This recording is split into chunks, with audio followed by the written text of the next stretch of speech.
That's my bro. Easy, bro. You're right. Bro, you're early, man. On time, Mate, on time, on yeah, time. I wanted to be on time. I didn't. I was going to message you and say ready when you are, but just I'm always the on time time, and I man. I'm always having to wait for people. I swear. Well, Nah, people it's are not. late. Nah, it's not that bad. It's not that bad. There's a couple where I've had to wait for like 5, 6 minutes, Oh no, I which can't is leave you long. wait. Like That's awkward. you know on a live when you're just waiting for 6 minutes by yourself. Like it's not like you planned. That's exactly. I don't want to leave you just waiting, sitting, not talking to anything.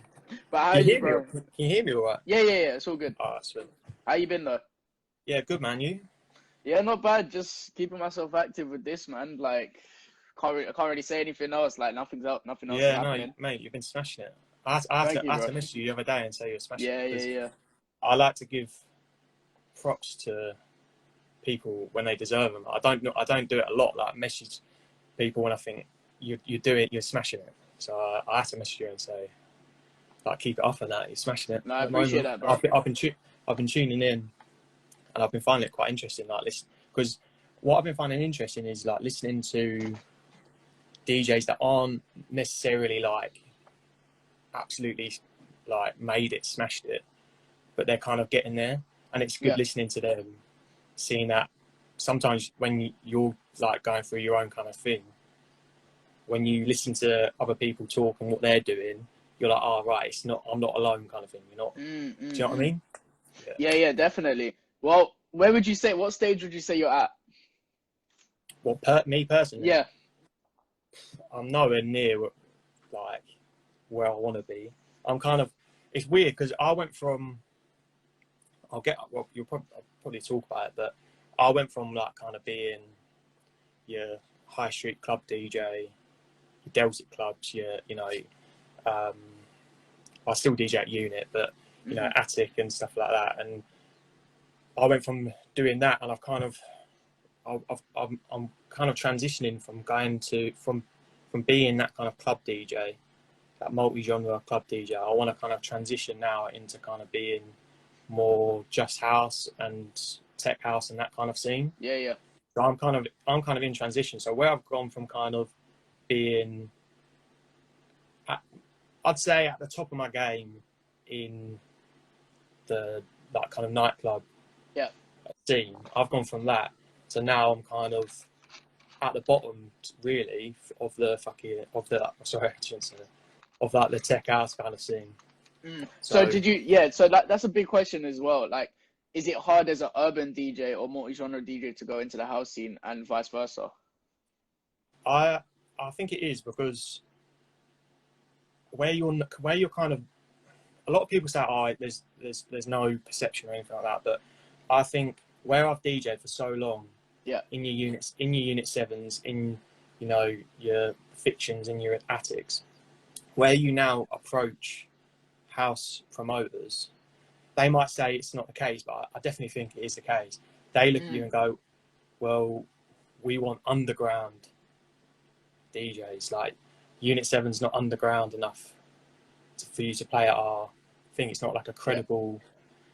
So it definitely has like that because what they think, and fair enough, is they think, oh, we book Goody, he's going to come in and play too commercial. He's going to play a Jess Glynn remix, but that's not the case. But that's probably the perception going from doing your multi-genre stuff. Oh, is he going to play an R&B tune in a house rave? Like, not the case. But I definitely think there's that kind of perception from house promoters or underground promoters that could happen. It's a risk. They'd rather go for people who are in that scene. So it's hard going from that scene to the other. Definitely, I think. What do you kind of do to try and transition and get those gigs? Like, how hard is it to, like, obviously I know it is quite hard for you as well, you were saying, but like, what's the process? Like, did you start like learning about the history of techno and stuff like that, or? I've always been a big fan of it. I've always gone to parties and raves and stuff like that. Yeah. I never really knew I wanted to kind of DJ it until I started going to the raves and stuff.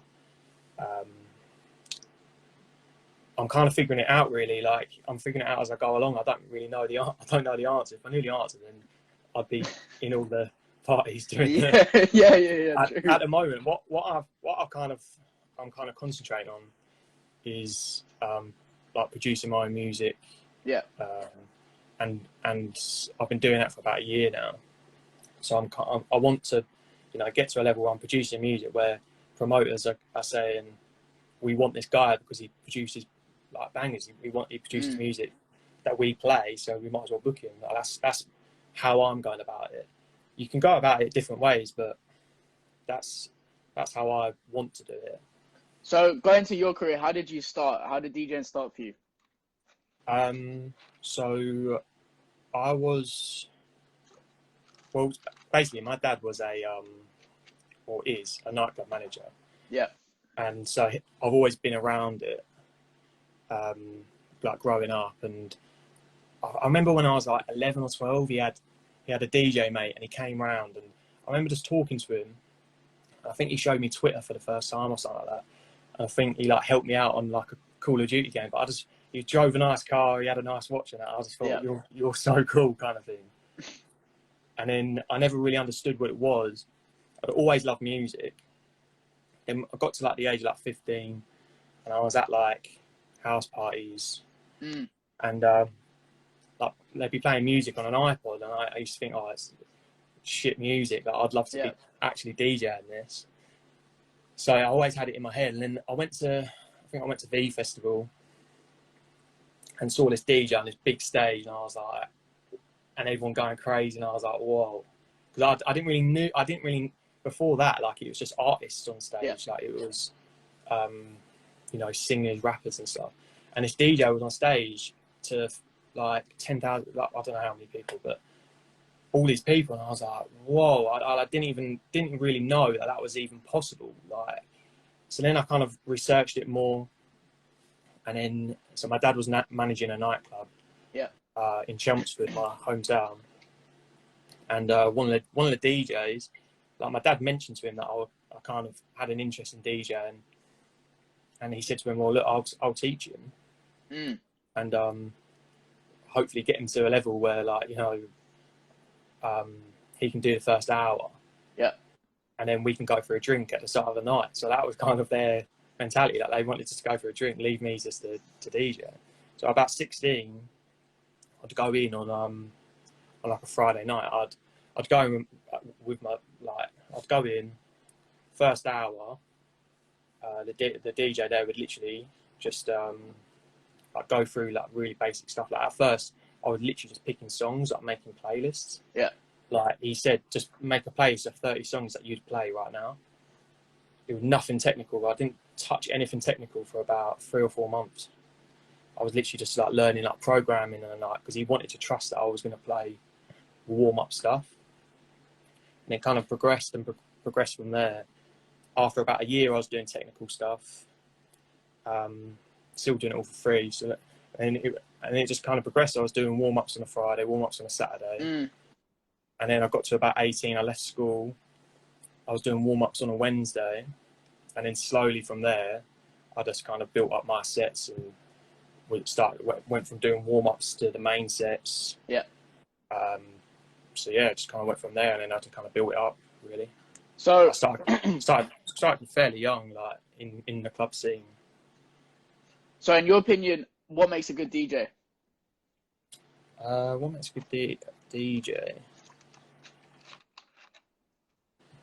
I think just being original, not doing the same thing everyone's doing.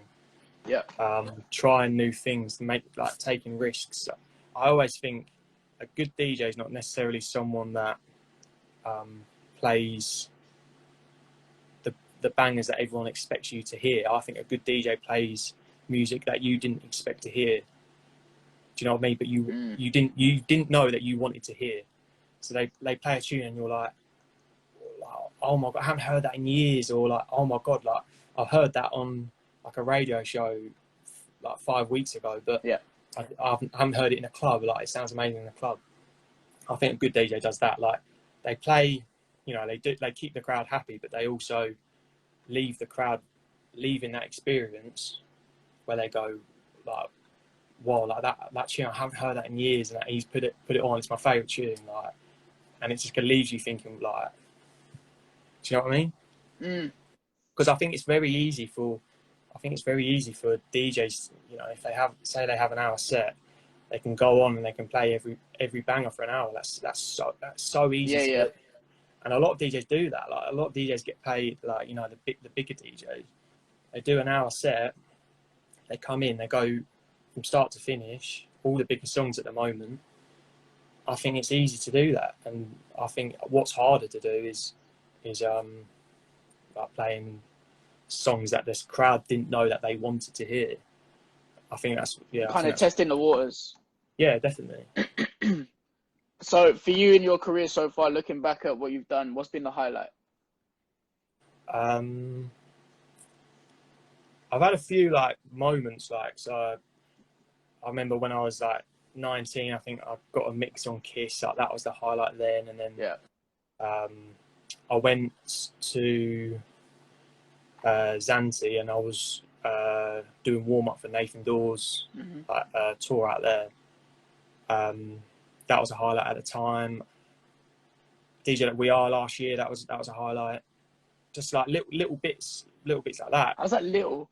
Like, I don't know how that's little, bro. Like, you're acting like it's some small things. We Are, man. Like, no, well, you know, the We Are thing, that was good. It wasn't, you know, it wasn't like main stage doing anything. It was like that's still big though. Like, yeah, no, don't get me wrong. It was a proud moment to have probably that, to be fair. It was a proud moment to have my name on the lineup with, like, I looked at my name, and then I looked over to the left, and there's MK, you know, all these big DJs.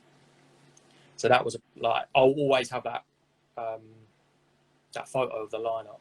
I'll always have that to look back on, you know, when it's all said and done. I can always look back on that. Hopefully I get more than, you know, do more than that. But yeah, probably that last year, and just like certain residencies that I've been proud of. Like, I've been doing Unit 7 in Basildon now for three years, I think. Yeah. And we've held that like down for 3 years. It's been a consistent night for that long, and I can definitely look back on that when it's all said and done. Like, if that was to ever end, you could look back on that and say, you know what, like, fair play, we held it down for 3 years. We smashed it for 3 years. Like, do you kind of get bored of the residency though, or do you think you like it there? I think it depends where it is, to be fair. Like, I never get bored of Unit, because it's always evolving.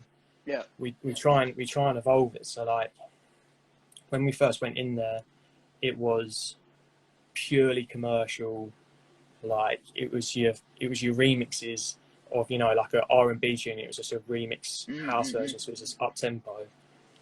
And we went in there, and we kind of saw that there was a crowd there that wanted the more underground, the more tech stuff, and we kind of evolved it from there. And then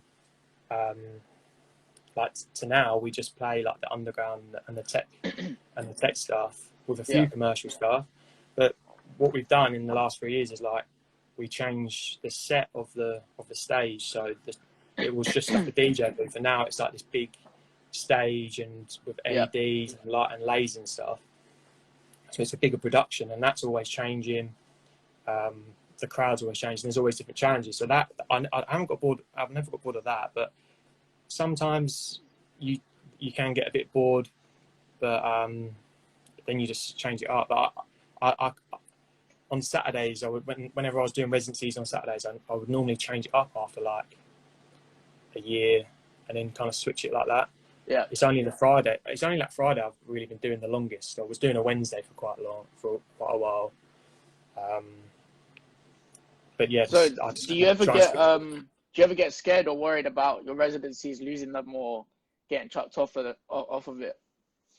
I've never really had that kind of. I've never had an experience of that, like, where you kind of get replaced because you're not good enough, or the manager's not feeling you, or I've never had that experience. So I suppose if it's never happening, I try and build like relationships with the staff and the management and the door team. And I just try, as soon as I go into a venue, I try and build a relationship with them, because I think then it's less likely to happen that they'll just sack you off and replace you with someone new, because they have an affinity for you. You know, even if maybe, you know, performance has dipped, not saying it had, but if performance has dipped, if you have a relationship with them, rather than just spinning you at the first opportunity, they can come up to you and say, look, this might not have been working, is it right if we can try this? And then it just works out better. So I think I've always had a really good relationship with the managers that I've worked for. Yeah. So I'm not worried, but if it happens, it happens. Like it's not that deep. Like there are a lot of other places where you can go and work. So it's life. Sometimes it's life. It is. It's a learning point. 100%. Like that's the game right now. It's just every day's learning, basically. 100%. So if it did happen, you just look at the situation and go, right. And you have to be critical of yourself, right? Maybe I fucked up. I can learn from that. I won't do it the next time. Yeah, I think you should learn from everything, really. So a lot of people don't understand how hard it is actually to get gigs in clubs. So like, what advice would you give to up and coming DJs trying to get the gigs in the clubbing industry, and how hard was it for you, or was it easy? I understand how hard it is, because I've been working at a club. My day job is working in the clubs as well, like doing the social media and the marketing and that.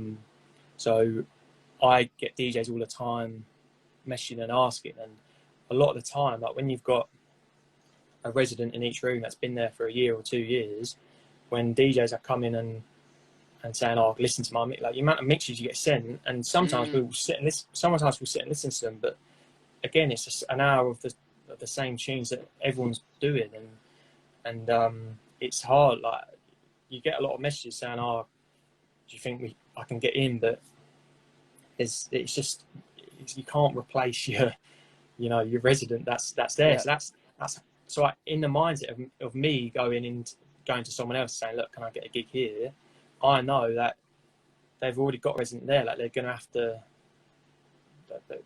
get you in. They're going to have to replace, and they might not want to do that. So it's hard. I think it's massively about time and place. Like I don't think there's a set way to do it. I think a lot of the time it comes down to luck, who you know, your relationships with them, you know.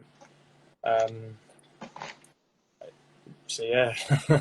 So I'm gonna ask you this: which way did you want your career to be like? Do you want to go into producing first and DJing, or DJing and producing? Well, I've always been DJing, and I've got into producing like afterwards. I know that other people do the opposite. So yeah, I suppose from DJing to producing, but I suppose where I'm at now is I'm doing more producing than DJing. Yeah. So I suppose I'm hoping that my production and that will get me to, the point where I get booked based off my music, not off of what I've DJed in the past. What's your kind of aims for your producing side of things? Where do you think it's gonna go? Where are you trying to take it? Well, I've only been producing for a year, so I still class myself as learning. Like I still want to learn. I'm still asking other producers loads of questions in that. Yeah. And I'm just trying to find my sound and kind of grow my sound. Like in lockdown, I've been really trying to like experiment with different types of music to kind of find my lane. So I'm just kind of doing that at the moment, and then I'm hoping, in the next 2 or 3 years, I can get like my music signed to, decent labels and get my music out on, like Spotify and just aiming for big labels, and just want DJs playing, like DJs that I respect to play my music. That's where I'm at the moment. That's what I want to do. But in 4 or 5 years, I want to be producing. I want to be producing music full time, and you know, hopefully, like touring based off that music. So, What's your first kind of steps when you come out of quarantine? What's your first kind of moves you're gonna do? I personally, I want to, on a personal level, I do want to get back into just the clubs and because I've kind of taken a little bit of a break, because I suppose I did get a little bit bored of that club scene. Yeah. It kind of cut. I was doing Wednesday night, sometimes doing a Thursday night, Friday, Saturday for 4 or 5 years, doing that consistently for that long. And I kind of cut it all back to just doing one night a week. Yeah. Just because I felt like I needed a bit of a break from it. So on a personal level, I want to get back into the clubs just to, I want to be able to earn my money doing that. So then I've got more time during the week to be able to produce music and learn and produce that side of it. So I want to kind of get back into the clubs on Saturdays or maybe get like a midweek session to try and then kind of fund everything else and kind of, you know, like just get back playing in clubs a little bit more. What's your kind of plans for overseas gigs? What countries do you want to tour? And which cities have you DJ'd in that are popping? Abroad wise, I just want to get to Ibiza. Like that's the place I want to be. Like yeah, I go there every year. I go there like sometimes twice a year, and I just love it. Just absolutely fell in love with the place. So I want to get there and be, you know, not just be going there on holiday, but going a few times in the summer just to DJ and do all that. But there's other places I want to. I've been to Zante, obviously. Yeah. I like that as a kind of party place. Just the standard ones. I'd like to go to, you know, I'd like to go Maga and DJ. I think everyone always raves about that. In terms of UK, I've DJ'd loads of places. I'd like to DJ in Manchester. Never DJ'd there. Yeah, I've never DJ'd there. I've DJ'd in Bristol. Wasn't Birmingham, just outside Birmingham, but up kind of that way. I'd like to DJ in London more, to be honest. I don't DJ in London a lot at all. Yeah. I DJ mainly around Essex and that kind of it, and I've DJ'd around Essex, like Chelmsford, Colchester, Romford. I've DJ'd everywhere. Like in Chelmsford, I've DJ'd in every venue that's there. So you were saying before that you went to raves and stuff like that. Do you think the clubbing scene is dying out and the raves and festivals are coming up? They're definitely the strongest thing at the moment. They're like the strongest. Like they're pulling people away from your nightclubs on Saturday. It's frustrating as a when you're doing you're DJing on a Saturday night and you think, oh, it's pay weekend, going to be big tonight, and you turn up and it's not what you expect. It's all right, it's mediocre, but and then you go on social media the next day, and everyone that you would have expected to have seen at the night before are on a train on the way to some day party or day rave or something like that. Yeah. And you're like, that's where everyone's going. They weren't even going anywhere last night. They're going the next day, and they're doing that. So for the price of what you might spend on somewhere on the high street at a Delta club, you can get a ticket, especially in Essex. Essex is being hit with it a lot. Yeah. Because it's so close to London, people can get on a train for. People are going to London. Yeah, you for a £20 ticket and a £30 actual entry ticket. Why wouldn't you go to a big production set in London? Why wouldn't you do that? Why would you stay on your doorstep? So do you think the Essex scene is kind of dying out, but also do you think obviously the help with all these events coming up in Essex is helping the clubbing scene to just stay active? I don't want to say dying out because I think that's a bit bleak. Like that's a bit of a. I don't think it's that bad because there's always going to be people that want to go out, but Yeah. I think like where it was before, where you were like so when you were like 18, you were so buzzing to go to the club on your high street or wherever you live, like that big club. Now people are like, I want to go to the brands or the events in London and etc. So I wouldn't say it's dying out, but it's definitely taken a bit of a hit. Like it's not the main attraction. Like it's kind of it's everyone's second choice. I'd say personally. What do you think about like the Essex scene at the moment though? Like, is it your kind of cup of tea there, or is it not? Or I don't know. I don't know what if there is an Essex scene anymore. Like, do you think there was before and not now? Yeah, there definitely was before. There was definitely like a core group of DJs that you just kind of knew in every club. There was a core group, but those clubs have kind of have gone. Like I know Faces is reopening, but that closed. That was like a staple in the Essex scene for however long. You know, and a lot of the clubs are closing down. So yeah, it's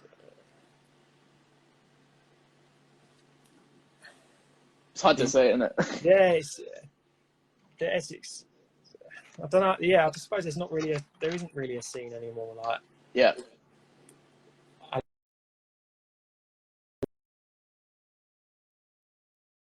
don't think there's really. There, you know. Sorry, bro. I just had a call. Sorry. That's right. So what do you think? Do you come to Essex a lot? I've only DJed in Essex once, so I can't really say much about the Essex scene. But what I know is that in my opinion, the events are holding it up.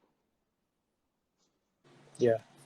Right, yeah, but yeah. I don't know. I haven't gone clubbing actually in Essex, and I haven't DJed enough in Essex to know. But in what I've done and what I can see from stories and stuff like that is that the events are holding up Essex and stuff like that, because now, as you said, obviously people like, why pay only £20 more or something like that to come to London to a bigger rave or to a bigger event or something like that. Yeah, like I think a lot of the Essex scene, if you will, is they've kind of moved to London. Like the people that run the brands who are from Essex have taken their parties to London. I know a lot of it, like obviously George and Love Juice. He massively moved Love Juice from what it was. It was an Essex brand, you know, in Sugar Hut, Citizen, all these Essex places. He's evolved it and he's taken that to London, and then you know who I think there's a few brands at the moment that the people that made them are from Essex, but they've taken it to. So if anything, I think the events have taken it out of that to the point where there isn't anything really going on. There's not a lot going on in Essex. Like you've got your you've got your just commercial bars and that, but that's just for your standard people that want to get pissed on a weekend. There's no real clubbing scene. It's just your kind of commercial like places. You know what I mean? Do you think clubbing's going to more of a bottle spend kind of thing and not just for passion of music, or do you think that's only certain clubs? I think that's certain clubs. I think that's more with the in Unit 7, the R&B hip hop room, the bottle spend and that is huge, and like that's a big part of it. But I think just it's just for the clubs in Essex are just for the nights where you just want to get pissed with your mates. But just like as a last resort, like what we doing this weekend? Oh, we've got nothing to do. Oh, let's just go to the high street and go to a club. Like, so but I can't, I don't really have a point of view on bottle and all that kind of stuff because I'm not involved with that kind of. So how are you hosting your sets? Are you good on a mic as well, or are you kind of scared of that, or did it take time to build up? I used to be big on the mic. Not big on the mic, but like the DJ DJ with Sam Callahan, one of my good friends. He doesn't really talk on the mic, so I would kind of have to host. Used to host my sets, and it was different. Like when I first started, I was petrified of doing it. I didn't want to pick up the mic, and then I kind of got used to it, and I kind of got over that. The first time my friends heard me on a mic, you know, it was like everyone bantered me for it. But as soon as you get past that, and when you see it adds to your set, I've really enjoyed using it. But and that's when I was doing a lot of kind of like events or parties where it was just students, and it's good to interact. It's good to get on the mic and that. Now where I'm doing more of just like house and tech house, at those kind of parties and raves and stuff, you don't really touch the mic. It's a bit. It would kind of takes people out of that experience. In a rave, if someone was there hopping on mic and be like, "Put your hands in the air, what are you saying?" Oh, it's kind of like that would take people out of that experience. So I kind of where now I just DJ on a Friday at unit where we in our rooms strictly just play house and tech house and underground stuff. I've kind of stopped using it.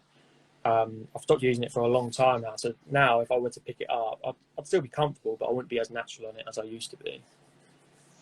So what's your kind of take on the warm-up DJs not playing their part in a set? Right, like that. I see a few people talking about this on your lives. Explain like so. So they haven't warmed up the crowd properly, playing all the bangers before even the clubs even got packed. Blah blah blah, and ruining the set for, let's say, you or another DJ or something like that. Yeah. Well, I've warmed up from a lot of obviously booked artists. I actually find that warm up quite stressful purely because of that. Like, I don't want as a warm up DJ, you have got to, you know, you've got to keep the crowd there for the DJ to come on, but you can't. But you've got in the back of your head, I can't play any bangers or anything. Like, absolutely you shouldn't. But you've got to keep that crowd there. So it's a really hard balance. It's a very fine line of where you can go and you can't go.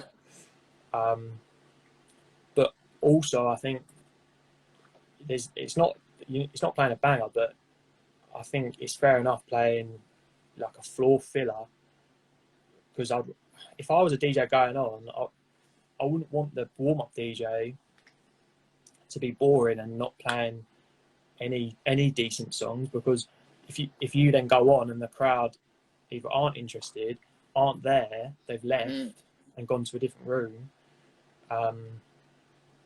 then you've got no dance floor and you've got no, and when you're going on and you've got no dance floor. So I think there's a balance. I think you've got to play as a warm-up DJ. You've got to play not bangers, but you've got to play like floor fillers. You've got to create that vibe for the DJ to go on it and then smash it. But do you think also that's because not many people, when I say educated in the sense of knowing and getting the knowledge of what a warm-up set is? Yeah, I think people, I think some warm-up DJs don't, I think they panic and they see that, the DJ that's about to go on's over there, I need to impress him. So they go, right, I need to impress him, I've got to play his banger. Yeah. I've seen it. I've definitely seen some DJs do it, and I see it in them that they're like, right, this is my chance to impress them, smash the set, and they start playing bangers, and then I will look at the DJ that's been booked, and I can see his face, and you think he's trying to do one thing where he's expecting the other thing. Like, he'd probably be more impressed if you didn't play the bangs, and that does come from experience. Like, just knowing, like, this isn't your, just because there's a DJ standing next to you, this isn't your time to shine. Like, in terms of, you know, smashing it with big tunes. You know what I mean? This is your time to shine in terms of creating a vibe. You kind of got to sacrifice your set for their set, really. Yeah, definitely. It's, you know what, it's a lot of learning though. A lot of learning in terms of how to crowd read and everything. So with your crowd reading, how long did it take for you, and like, was it easy to get a grasp of that, or? It's, well, yeah, you know, as soon as you know, you can tell when someone's when a crowd are enjoying a set, and you can tell if they leave the dance hall when you play a bad tune. You know, that's there's no clearer indication than that you've just done something wrong. So then you learn the hard way. Yeah. I remember when I was doing like the early warm-up sets, and it's 10 o'clock and I play a few songs, and the dance hall gets going. I'm like, oh yeah, I'll play one song, which is the case a lot of the time. Like, it's happened to me in the last year or two. You play your song and the whole dance hall clears, and you're like whoa. It's happened to everyone. There's no DJ that can say it hasn't happened to.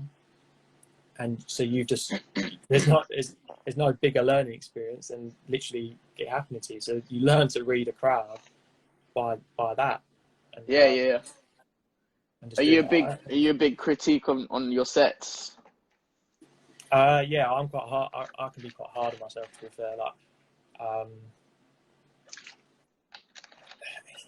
if it's not, whether it's like the vibe of the night or whether it's my own personal set, on the drive on the way home, I'll definitely think about it. And like, there have been, like, me and we call it DJ depression, but I shouldn't use the word depression because it's not. But it's like when you're on your way home from the gig. I think every DJ's had it. When you're on the way home from the gig and you're just like, fuck, and you're so down because you feel like you've not fucked up, but you just like, you know, that wasn't good enough. Yeah. And you really think about it. You really deep it for like the whole drive home. You just like, and then it goes from that to like, what am I doing? What, like, do I even want to do this? Like, it can. I'd be interested to know if there would be other DJs I think that have the same thing. But I've spoke to a few, and there's definitely a few where there are moments where you're just like, you've had a bad night, you've had a bad set, whatever, and you come away from it and you start questioning everything. Like, what am I doing? I'd like to hear if other DJs have actually had that kind of that feeling. Have you?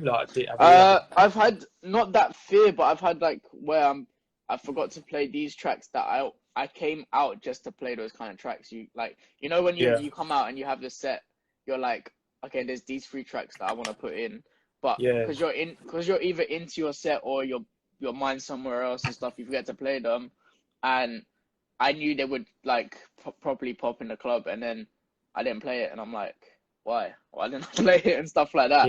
I've had a couple things where like just messing up the set a little bit in terms of like, you know, pressing the wrong cue button, or pressing the play button on the wrong deck or whatever, stuff like that. But I've never really had, because I don't really get sets that often, which is why I'm working too. So I haven't really had that major one where I'm like coming back from it and I'm like, what did I do here? Yeah.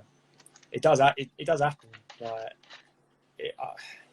it does get deep sometimes. Like, me and my mate says, like, it's fucked. Like, you can you can have a good week the week before, and if you have a bad week the week after, you're on your own. You're just like, what am I doing? Like, you just question everything. You question, should you even be doing what you're doing, which is ridiculous. Like, Yeah. but you just you question it, and so yeah, I can be quite critical of myself.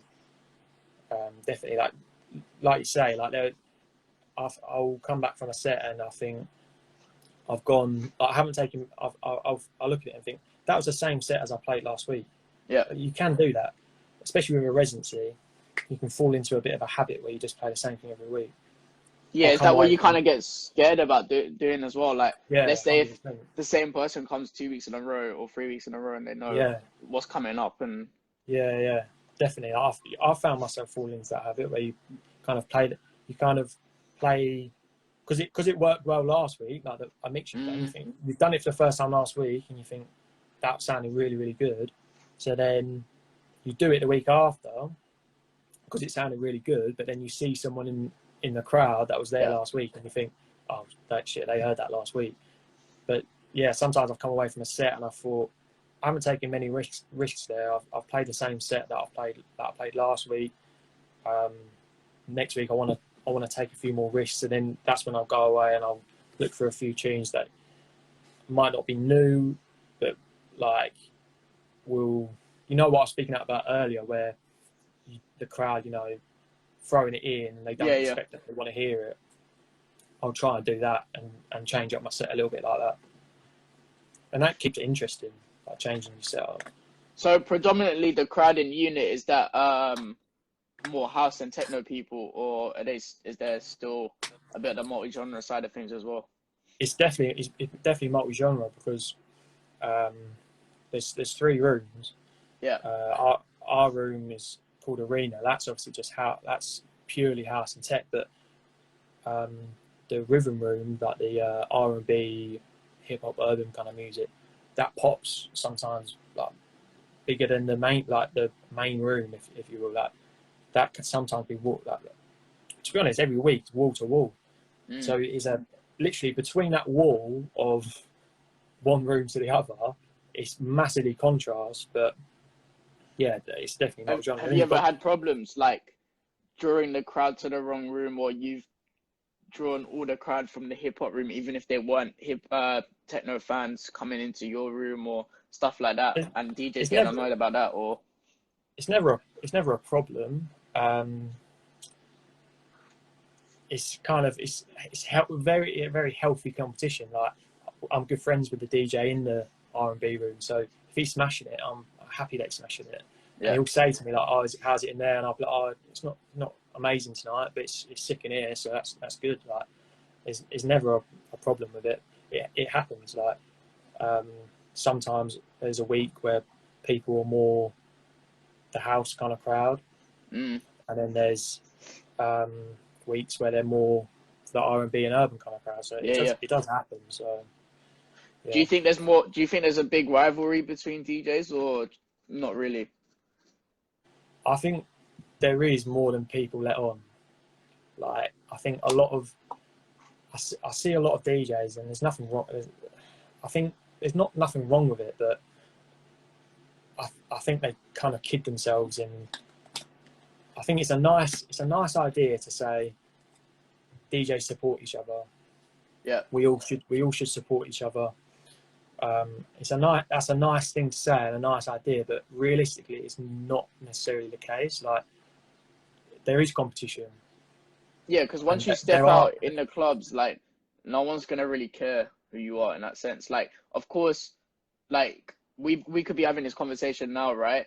But when you're doing your thing and I'm texting you like, "Oh, do you think you could get me this or whatever?" Or someone's like, you're gonna be like, "Well," in a way, you'll be like, "I'll try and help you as much as I can, but I'm not gonna jeopardize my set."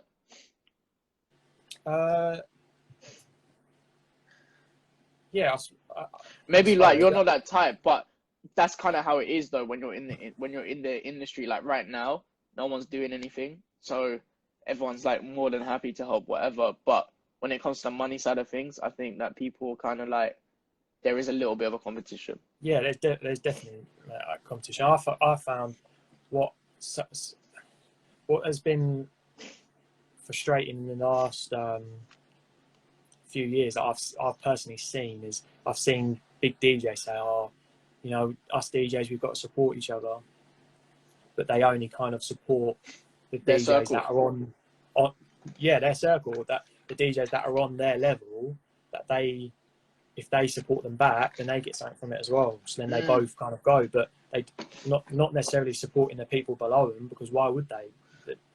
That person could then take their set. Yeah. That I've seen that happen. So I don't get me wrong, like I try and support as many DJs as I can. But I've definitely seen, like, you know, I can just see it, like in people that, you know, they'll support, but they're kind of out for themselves a little bit. I don't know, like, it's nice to say, oh, let's all be friends, let's all get on, but at the end of the day, it's people are out for them. People are out for themselves. So there is competition, basically. The long story short, there is competition. Yeah, definitely. So what's your take on reality TV stars going into DJing?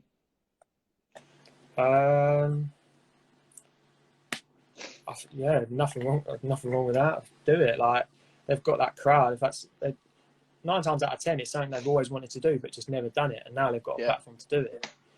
Why not? I mean, Joel Corey, big example of that. He was a DJ before he was even on Geordie Shore. Okay, so yeah, there's the difference, he wasn't even right? on Geordie. Yeah. There's the difference, right? So if you were a DJ before, then go to reality TV, then come back and still do DJ, and then that's cool. But do you have a thing against people who went on reality TV, they ain't got anything else going, so they just hop onto the DJ kind of thing? I think it depends. It kind of depends on the circumstance. If they hop on to the DJing thing because it's popular, then at the end of the day, what can I do about it? I can't do anything. No one can do anything. They're going to do it. They're going to do it. You just got, why worry about them? They've got 50,000 fans on Instagram. Yeah, that's their circumstance. That's their thing. I'm not going to have a problem with it, but I don't really care. It's when what's happened before is a club has booked a reality DJ, a reality star who's a DJ, and he comes in, and they don't actually know what they're doing. We've had that where they come in and say, how do you actually? So am I on these 2 channels? Okay, so how do I turn my music on? And you've got to help them actually. Set their stuff up.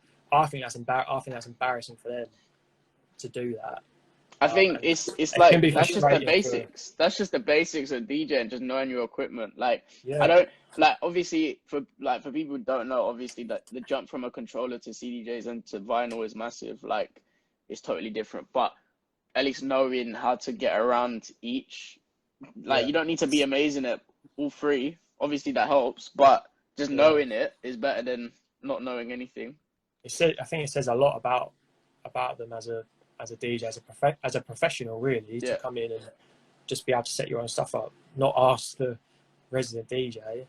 That's been probably, I think it's embarrassing as well, because that resident DJ has probably been a resident DJ or a DJ for 5 years. They've been and they're not being paid $2,000 for an hour set. $3,000, they've been grinding, and they've not got the success that you have. And they're not getting paid the money you have. They're not getting paid the fans you have. They've not got the fans you have, and you're asking them to set up your stuff for your. In that respect, it's not good. But there are a lot of cases where these reality star DJs have respect for it. Like Joel Corey has massive respect for the house scene. You can tell just from his social media and the music he plays. He's got big respect for it. He's not a pretend. He's not coming in. He's not a pretender. Yeah. He's working hard. So, and I suppose he wasn't a reality star and then a DJ. He was a DJ first, but that kind of springs to mind when I think of reality DJ. But he's smashing it. So So for you, USB or laptop when DJing? I'd use USB. I started on laptop, Serato, Scratch Live, Serato DJ, and that, and then um, just it was just easier. I tried the USB thing years ago. I didn't like it, but then who I DJ with, Sam, he said he moved over to it and to USBs, and he was like, it's improved me as a DJ. I enjoy DJing more purely because of like the kind of process of getting your music together, scrolling through your USB. When you're scrolling through a USB, you'll come across a track where you weren't looking for that track, you're looking for another track, but you'll see it and you think, oh, I'm going to play that. Whereas on your laptop, you get into a habit of just typing what the song you want, and then you forget about a lot of songs. When you're on a laptop, you're not scrolling through the thing. You're normally typing to get a song you want. So you miss a lot of songs. That's a good point. That's a good point there, because I just realized that now when I'm like, I rarely scroll through. If I am, I know it's in that crate, and I'm just trying to find it in the crate. Yeah, exactly. Otherwise, if it's just on the library in general, then I'm obviously typing it. Yeah, that's the habit I got into, and at first I didn't like that about USBs and CDJs, where I couldn't type and find a song quickly, and that sometimes that can be frustrating anyway, because I know I want to play that song and I'm trying to find it. So that can be frustrating in that respect. But at the same time, you do come across songs that you weren't going to play. Yeah. That are kind of lost in a playlist. In a big, say you've got 100 songs in a playlist, you don't come across it all the time. So it helps in that. So then you start playing songs that you haven't played in a while, and it just brings that freshness to a set. So and also it's just so easy just to export all your songs on a USB. And I've the last, or when we were DJing, I'd turn up to a club with my headphones and a USB, and I'm good to go. Don't have to set up a laptop and RCAs and all that kind of stuff. So it's just easier for me personally. So to wrap everything up, in terms of your production, when's the next tracks coming out? What's your plans? Are you keeping that under wraps or? No, I've got a few tracks that I'm sitting on.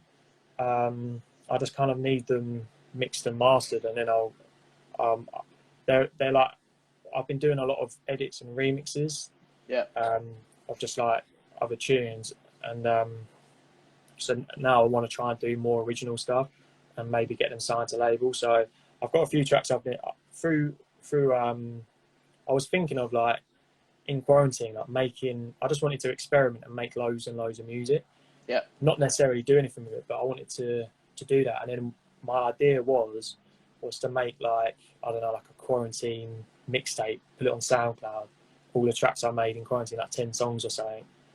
And that was my idea, but I don't know, I might do that. But I've got a few tracks, hopefully get them signed. If not, I'll just release them on